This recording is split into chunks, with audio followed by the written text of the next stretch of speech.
여러분, 어제는 8월 15일 광복절이었습니다. 1945년 8월 15일은요, 대한민국 특별한 광복절로 우리는 기념하면서 우리가 기뻐하는 날입니다. 35년간의 일본 식민 통치로부터 해방되고 나라의 주권을 회복한 그런 참 아름다운 날입니다. 여러분, 혹시 광복의 뜻이 어떤 뜻인지 아십니까? 광복, 광은요 빛광자이고요, 복자는 회복할 복입니다. 빛을 회복한 날입니다. 참 이름도 너무 아름답죠.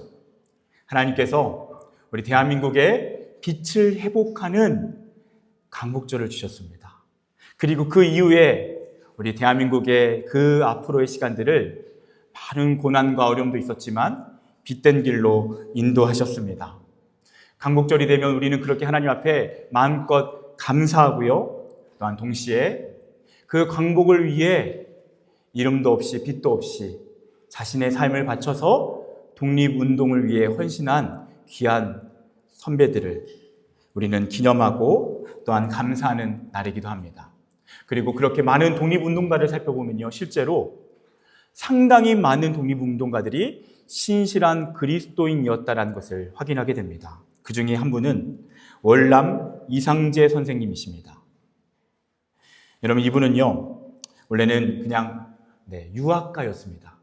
유학을 추구하는 그냥 선비의 전통에 있었던 그런 사람이었습니다. 근데 나중에 이분이 독립협회를 활동을 하고 나중에는 개혁활동에 가담을 하다가 개혁당 사건이라고 하는 억울한 상황을 만나서 감옥에 갇히게 됩니다. 한성 감옥에서 혹독한 고문과 전염병과 그리고 불결한 환경 속에서 내가 언제 죽을지 모른다라는 두려움 가운데 벌벌 떠는 그런 시간을 보냅니다. 그러다가 누군가가 성경책을 이렇게 집어넣어 줍니다. 선교사님을 통해서 성경을 받게 되는데 그 성경을 그냥 구석에 던져버립니다. 이런 성경은 필요도 없다고. 나중에 그 깊은 절망에 사로잡혀 있다가 그 구석에 던져놓았던 그 성경을 잠시 들어서 꺼내 읽기 시작합니다. 그렇게 꺼내서 읽자마자 그 눈에 보인 구절은 마태복음 10장 28절이었습니다. 몸은 죽여도 영혼은 능히 죽이지 못하는 자들을 두려워하지 말고 오직 몸과 영혼을 능히 지옥에 멸할 수 있는 이를 두려워하라. 이 말씀을 듣는 순간, 읽는 순간 이 말씀이 성령의 음성으로 들렸습니다. 그래서 그 영혼을 뒤흔듭니다. 그리고 성경을 계속적으로 읽어나갈 때에 하나님이 그 영혼에게 살아계신 하나님, 함께 하신 하나님, 그래서 이 세상의 생명뿐만 아니라 영생을 주관하신 하나님, 그 하나님을 깨닫게 하십니다. 만나게 하십니다. 그리고 철저히 회개하다가 그곳에서 하나님을, 예수님을 인격적으로 만나는 시간을 갖습니다. 나중에 이분이 쓰신 글에는요, 이런 글이 적혀 있습니다. 감옥에서 성경을 읽다가 하나님의 빛이 내 마음에 비추었습니다. 일제의 총칼과 죽음이 나를 가둘 수 없음을 깨달았고 마음에는 말로 다 할 수 없는 평안과 용기가 넘쳐났습니다. 여러분, 이렇게 감옥 시간을요, 감옥에서의 시간을 힘겨움 가운데 지내다가 예수님을 만나고 그 이후부터는 새로운 삶을 시작합니다. 예수님과 동행하기 시작합니다. 그리고 감옥에 풀려난 이후에도 수많은 위협과 테러와 공포 속에서도 예수님이 주시는 평안과 용기에 힘입어서 끝까지 타협하지 않고 독립운동을 완수해냅니다. 그분은 우리 대한민국의 자존심이 되는 월남 이상재 선생님이십니다. 여러분, 많은 독립운동가들의 삶을 살펴보면요, 어떤 분들은 아닐 수 있겠지만 특별히 그리스도인들이었던 그 독립운동가들의 특징이 있습니다. 그들은요, 어떻게 그 험난한 독립운동을 포기하지 않고 변절하지 않고 감당했냐면요, 예수를 붙잡고 예수를 의지하고 예수와 함께 그 고난을 통과하면서 넘어질 때마다 다시 힘을 얻고 흔들릴 때마다 붙잡아 주신 하나님의 은혜를 경험하면서 끝까지 그 시간들을 감당했습니다. 그들을 지켜내 주신 것은 하나님의 견고한 믿음의 은혜였다라는 것입니다. 오늘 말씀도요, 분명히 그러한 믿음의 길에 대해서 이야기합니다. 오늘 10절 말씀인데요. 여호와의 이름은 견고한 망대라. 의인은 그리로 달려가서 안전함을 얻느니라. 그렇습니다. 그들은요, 흔들렸습니다. 때로는 공포에 치를 떨었고 언제 죽을지 모른다라는, 그래서 당장에 포기하고 싶다라는, 때로는 가족으로 말미암아서 타협하고 싶은 그런 유혹 가운데서도 있었습니다. 그럼에도 그 신실한 그리스도인들이 끝까지 그 길을 걸을 수 있었던 것은요, 바로 여호와의 이름은 견고한 망대라. 그리로 달려가서 안전함을 얻느니라.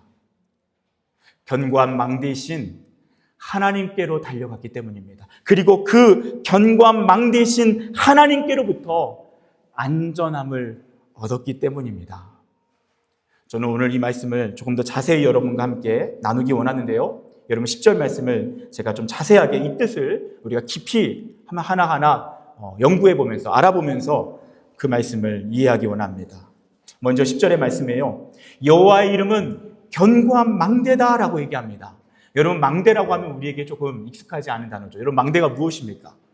혹시 망대가 무엇인지 아시는 분 계십니까?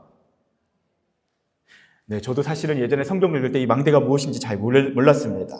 여러분, 망대는요, 성벽 위에 있는 공간이고요, 특별히 적의 공격을 피할 수 있는 가장 안전하고 높은 피난처를 의미합니다.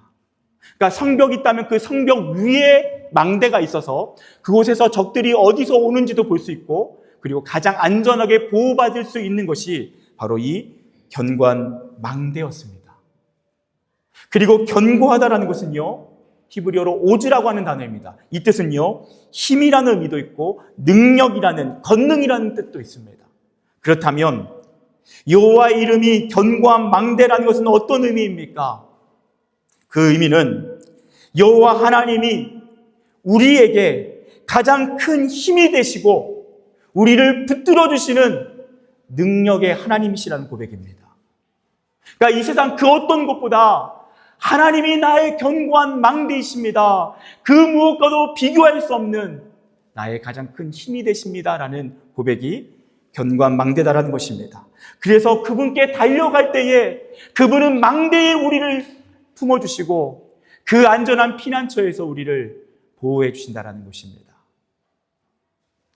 사랑하는 여러분, 여러분에게 하나님은 어떤 분이십니까? 여러분에게 하나님은 견고한 망대이십니까? 이 세상에 그 무엇과도 비교할 수 없는 가장 큰 힘이 여러분의 하나님이십니까? 그렇다면 여러분의 인생은 안전합니다. 여러분의 인생은 앞으로 하나님의 신실한 보호함 가운데 살아가게 될 것입니다. 어떠한 고난이 찾아오더라도, 어떠한 흔들림이 있더라도 하나님이 여러분을 붙들어 주실 것입니다. 견고한 망대에 여러분을 감춰주시고 그 하나님의 피난처 가운데 여러분을 끝까지 지켜주실 것입니다.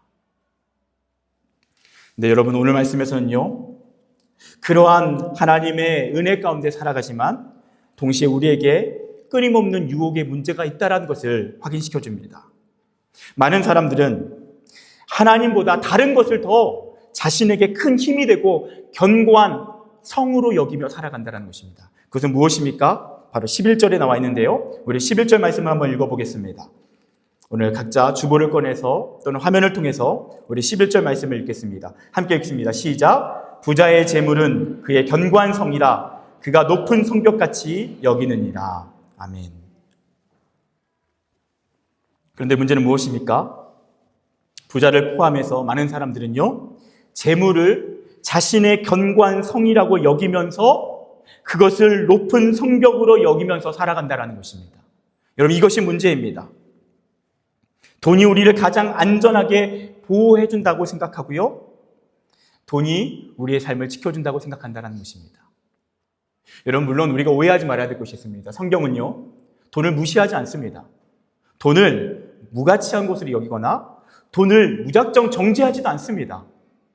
돈도요, 하나님의 은혜라고 이야기하고요, 돈이 필요하다라는 것을 분명히 말씀합니다. 근데 문제는요, 돈이 가지는 분명한 위험이 있다라는 것 또한 우리에게 알려주고 있습니다. 오늘 말씀해 보면요, 이 11절에 그가 높은 성벽같이 여기느니라, 이 돈을, 재물을 높은 성벽같이 여긴다라고 되어 있는데, 이 여긴다라는 단어가 마스키트라고 하는 단어입니다. 이 뜻에는 어떤 뜻을 가지고 있냐면요, 사람이 만들어낸 우상이라는 뜻을 가지고 있습니다. 여러분, 오늘 말씀 무엇을 얘기합니까?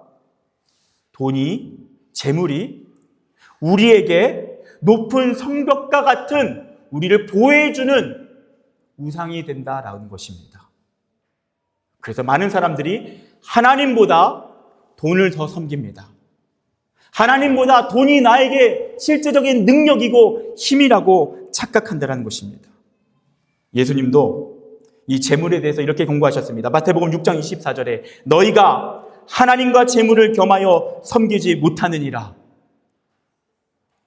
그렇습니다. 돈은요, 우리의 섬김의 대상이 아니라는 것입니다. 돈은 우리가 사용할 것입니다. 하나님이 우리에게 허락하시고요, 우리는 그것을 사용하는 것입니다. 근데 문제는 무엇입니까? 많은 사람이 돈을 섬긴다라는 것입니다. 그래서 다른 모든 문제에 대해서는 쿨하지만 돈에 대해서는 우리의 욕망이 우리의 눈을 뒤집어 놓고요, 하나님보다 돈을 더 의지하게 만든다라는 것입니다. 잠언 27장 24절은 분명히 돈이 어떠한 것인지를 우리에게 얘기하는데 이렇게 말씀합니다. 대저 재물은 영원히 있지 못하나니 면류관이 어찌 대대에 있으랴. 무슨 말씀입니까? 돈은 영원하지 않다라는 것입니다. 그런데 우리는요, 이 세상에 살아갈 때 돈은 영원하다라는 착각을 불러일으킬 만큼 돈은 우리에게 강력합니다.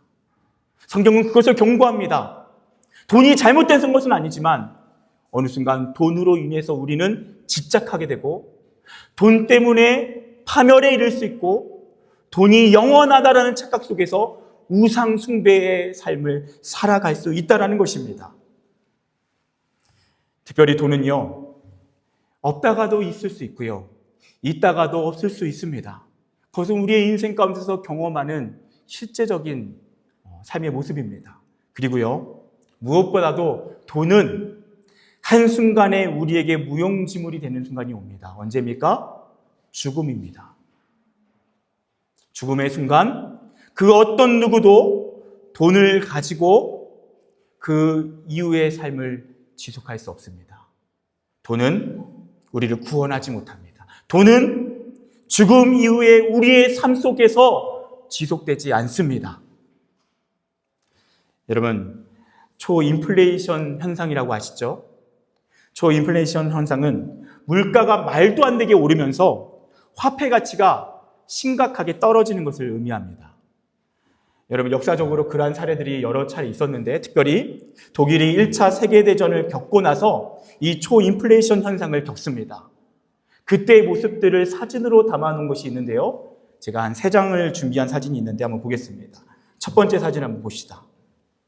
이 사진은요, 아이들이 장난감 살 돈이 없어서 돈다발을 쌓으며 놀고 있습니다. 이 어마어마한 돈으로도 장난감 하나도 살지 못하는 무용지물이 되어서 지금 뭐 하고 있죠? 네, 저렇게 돈을 쌓으면서 장난감처럼 놀고 있는 것입니다. 다음 사진 보겠습니다. 이 사진은 뭐죠? 돈을 벽에 바르고 있죠? 왜일까요? 벽지를 살 만한 방법이 없어서, 돈이 아무런 소용이 없기 때문에, 돈의 가치가 너무나도 현저히 떨어졌기 때문에 벽지를 살 수가 없어서 돈을 바르고 있는 것입니다. 황당하죠? 여러분, 세 번째 사진은요, 어떻게 하고 있죠? 땔감을 구입할 수 없어서 땔감 대신 지폐 돈으로 땔감 삼아서 집을 데우고 있는 것입니다. 여러분, 기억하십시오. 모든 인생에는요, 초인플레이션 현상이 옵니다. 특별히 죽음 앞에서는요, 이 돈은 아무런 소용이 없습니다. 죽음 이후에 돈은 우리를 조금도 지켜주지 못합니다. 무용지물이 됩니다. 그리고 우리는 죽음 이후에 영원한 삶을 살 것입니다. 돈 없이 누구와 함께 삽니까? 하나님과 함께 살 것입니다.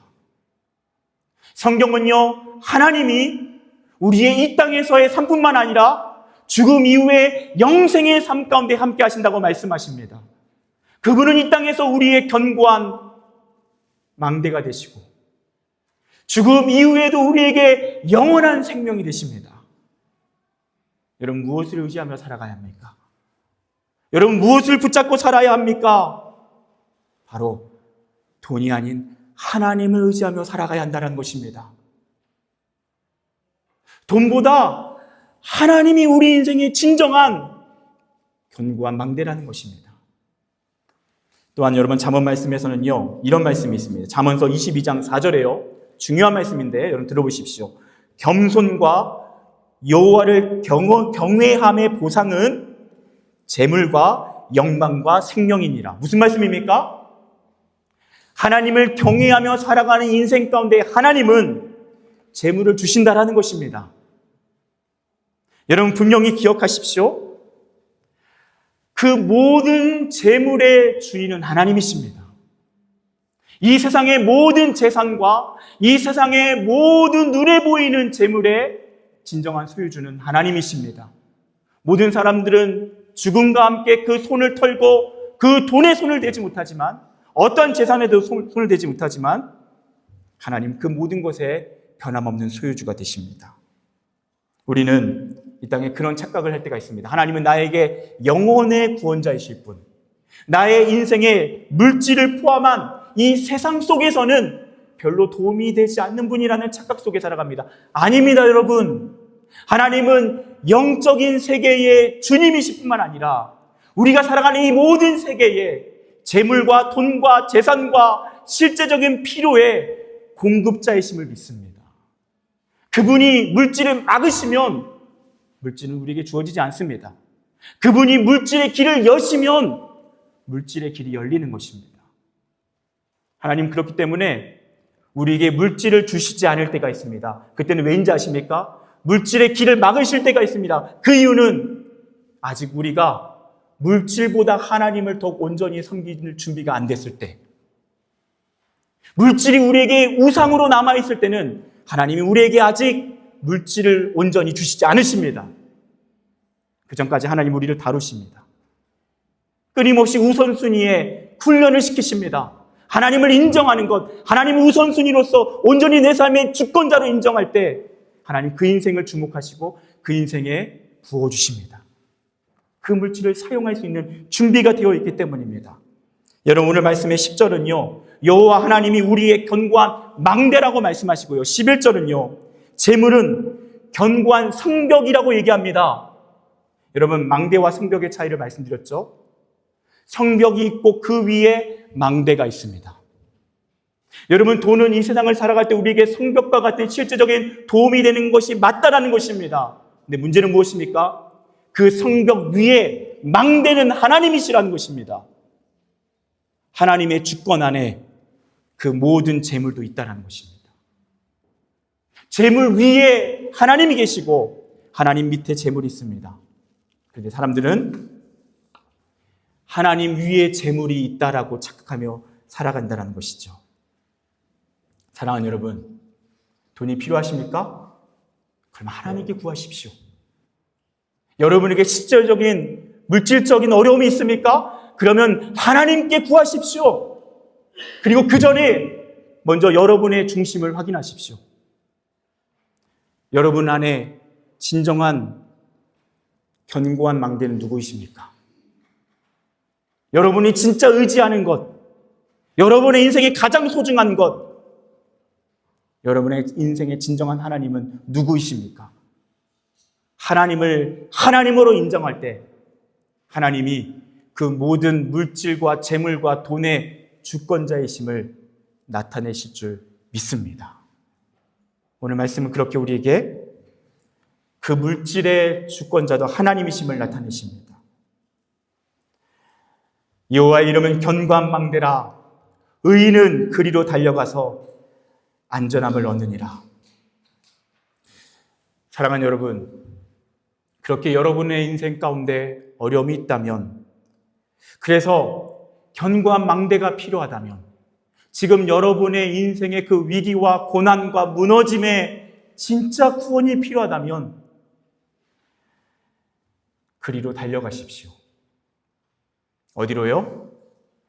여호와 하나님께로 달려가십시오. 어떻게든 내가 몸부림쳐서 이 문제를 해결하겠다라고 발버둥 치는 것, 여러분 그거 이제 그만하시고요. 여호와께로 달려가십시오. 여기서 그리로 달려가다 할 때요, 이 달려가다는 표현은 어떤 뜻인지 아십니까? 정확히 미완료형으로 되어 있습니다. 무슨 말이죠? 계속해서 달려가라는 것입니다. 우리 인생을 살다 보면 그 문제가요, 한 번에 해결되지 않습니다. 겨우겨우 하나님의 은혜로 해결되었다 싶으면 또다시 문제가 터집니다. 이 문제가 해결되면 또 다른 문제가 생겨나고요. 우리의 평생은 어쩌면 끊임없이 견고한 망대로 달려가야 하는 미완료형의 삶을 살아야 한다는 것입니다. 여러분, 끊임없이 하나님께로 달려가십시오. 오늘 이 자리에 오신 여러분, 여러분이 이 자리에 오신 것 하나님께 달려오신 것인 줄 믿습니다. 여러분의 평생의 삶을 통해 그렇게 하나님께로 달려가십시오. 그러면요, 하나님 어떻게 하신다고요? 안전함을 얻게 하신다고요. 네, 여러분, 이 안전함이라고 하는 단어가 참 중요합니다. 이 단어는요, 사가브라고 하는 단어인데, 이 단어는 사실 직역하면 이런 뜻입니다. 가장 높은 곳에 위치해 있다라는 뜻입니다.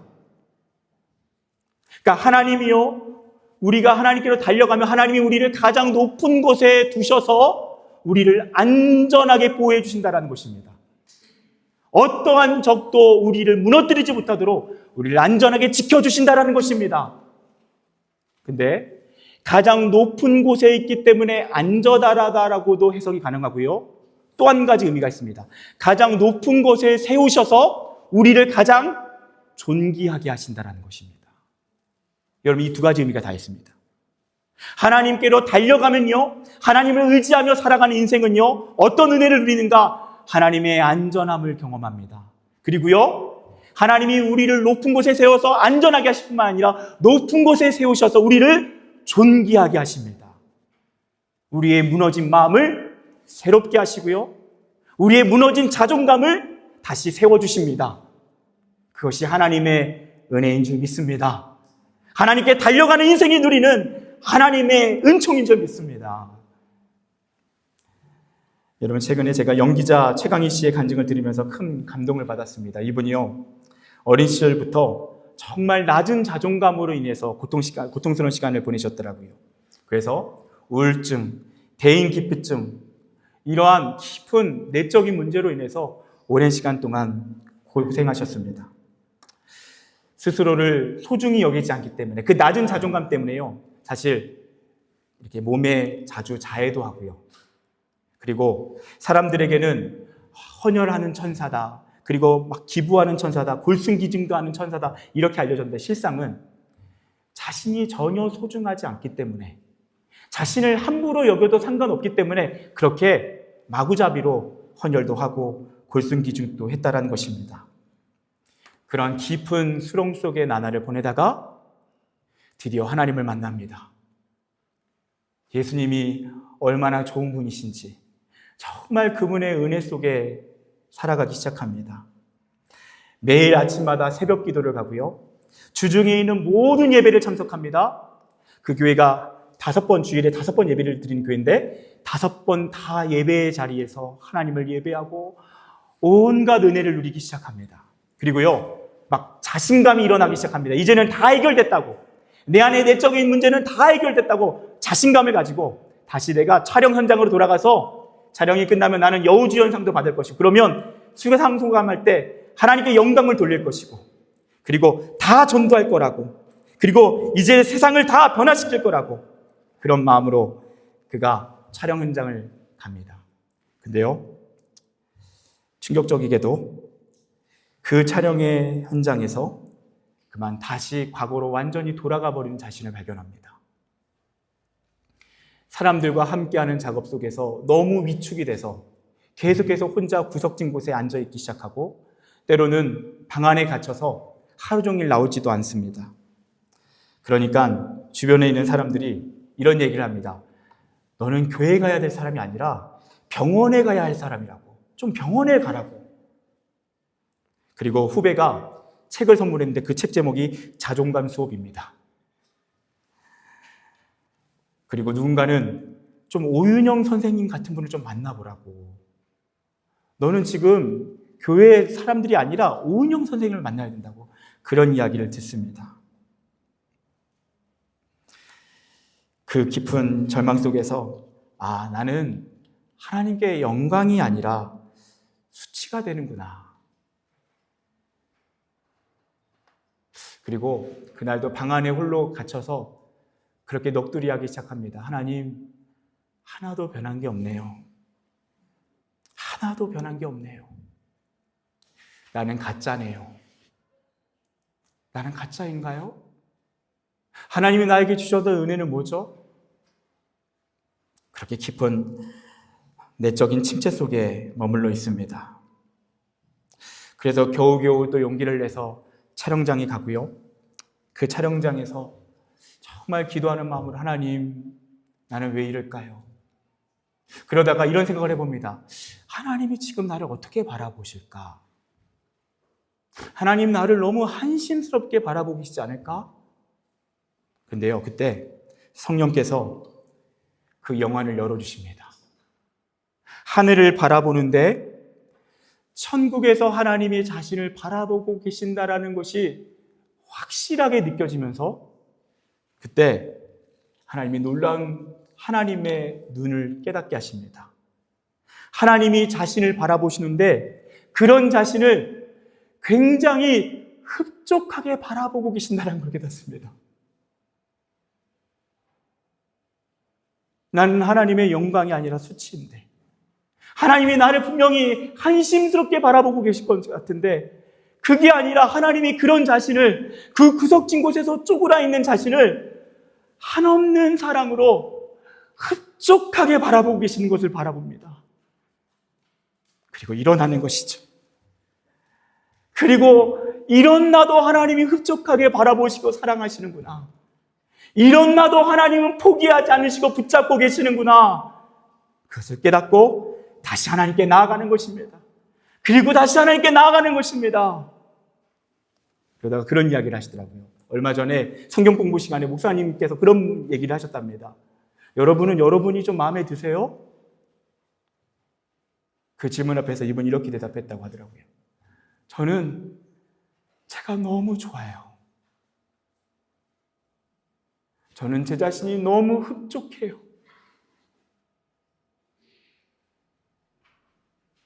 사랑하는 여러분, 지금 어떤 상황에 계십니까? 여러분 불안 가운데 계신 분 계십니까? 또는 무너진 자존감으로 도저히 일어날 수 없어서 그렇게 무너져 계신 분이 계십니까? 견고한 되신 하나님께 달려가십시오. 여러분, 다시 달려가십시오. 달려가서 그 품 안에서 안식을 누리다가 무너지셨습니까? 괜찮습니다. 다시 달려가십시오. 우리의 평생을 향해 그 하나님께 달려가십시오. 넘어지고 또 달려가시고요. 또 달려가시고 또 달려가십시오.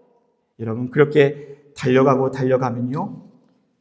그 하나님께서 그때마다 우리를 다시 안전하게 보호하십니다. 우리의 무너져 있는 마음을 존귀한 존재로 일으켜 세우십니다. 그리고 그렇게 계속해서 우리의 견고한 망대이신 하나님께 달려갈 때에 우리는 점점 더 자유해지는 것입니다. 흡족하게 우리를 바라보시고 무너진 우리를 다시 일으켜 세우신 하나님, 그 하나님을 바라볼 때에, 그 하나님을 경험할 때에 우리는 다시 회복되는 것입니다. 그리고 성화되는 것입니다. 온전케 되는 것입니다. 여호와의 이름은 견고한 망대라. 의인은 그리로 달려가서 안전함을 얻느니라. 이 말씀의 능력을 그대로 경험하며 살아가시는 가장 안전하고 존귀한 인생 되시길 축복합니다.